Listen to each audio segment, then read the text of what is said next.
Hello বন্ধুরা, আজকে বানাবো চিকেন। তো এটা খুবই আলাদাভাবে আমি বানাবো, তো অবশ্যই ভিডিওটা দেখুন। আমি চিকেন নিয়েছি, এটা আমি কমই নিয়েছি। তো ওটার মধ্যে লবণ হলুদ দিয়ে দেবো, আর দেবো আদা বাটা, জিরে বাটা, লঙ্কা বাটা। অ্যাকচুয়ালি এটা শুকনো লঙ্কা বাটা ছিল। তারপর রসুন বাটা দিয়ে একটু সর্ষের তেল দিয়ে দেবো, আর দেবো কটা কুচিয়ে রাখা পেঁয়াজ আর লঙ্কা দিয়ে বেশ এটা ভালো করে মাখিয়ে নেবো, যাতে মাংসের গায়ে ভালো করে ঢুকে যায় মশলাগুলো।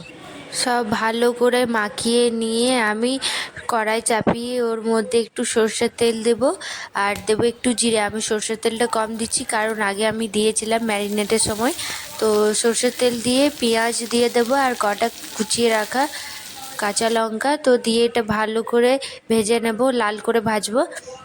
ভাজা হয়ে গেল, এবার ম্যারিনেট করা চিকেনটা আমি দিয়ে এটা বেশ ভালো করে কিছুক্ষণ ধরে এটা কষবো ঢাকা দিয়ে দিয়ে। বন্ধুরা, এটা কিন্তু পুরো ভিডিওটা দেখুন, কিন্তু পার করুন না, তবেই কিন্তু বুঝতে পারবেন যে আমি কিভাবে এটা বানাচ্ছি এই রেসিপিটা। এটা কিন্তু চিকেন।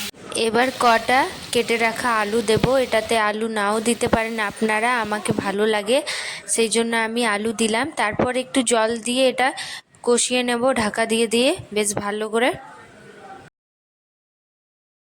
ঢাকাটা খুলে দেখে নেব হলো কি না। তো খুব সুন্দর একটা সেন্ট বেরোচ্ছে, আর কালারটা দেখুন, আমার প্রায় তেলটা আমার বেরিয়েই গেল।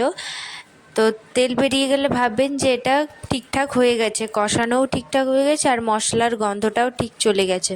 তো এটা আমি আরও ভালো করে এটা কষে নেবো, যাতে যে একটু জল জল ভাবটা আছে সেটা থাকবে না। তারপর একটু চিকেন মশলা দেবো, চিকেন মশলাটা একটু বেশি লাগবে এই রেসিপিটাতে। তো আমি দিয়ে এটা ভালো করে আবারও, এরপর দেবো দুটো কাঁচা লঙ্কা, একটু ঝাল ঝালটা লাগবে সেই জন্য। তো এটা দিয়ে এবার দেখুন কালারটা কি সুন্দর আসছে।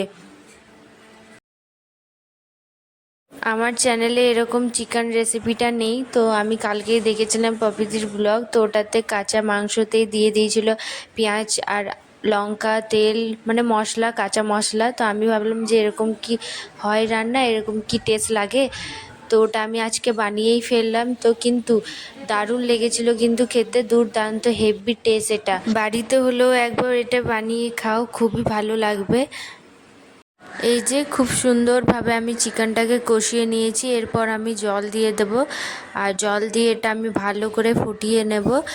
এই যে আমি ফুটিয়েও নিয়েছি, খুব সুন্দর একটা সেন্ট, কালার দুর্দান্ত কিন্তু দেখতে লাগছে। তো এটা পপিদির স্টাইলে আমি বানালাম চিকেন রেসিপি। তো কেমন লাগলো ভিডিওটা অবশ্যই একটা ছোট্ট কমেন্ট করে জানাও, আর যদি ভালো লেগে থাকে তাহলে চ্যানেলটাকে আমার সাবস্ক্রাইবও করো। দেখা হচ্ছে নেক্সট ভিডিওতে, পরে আসছি, বাই।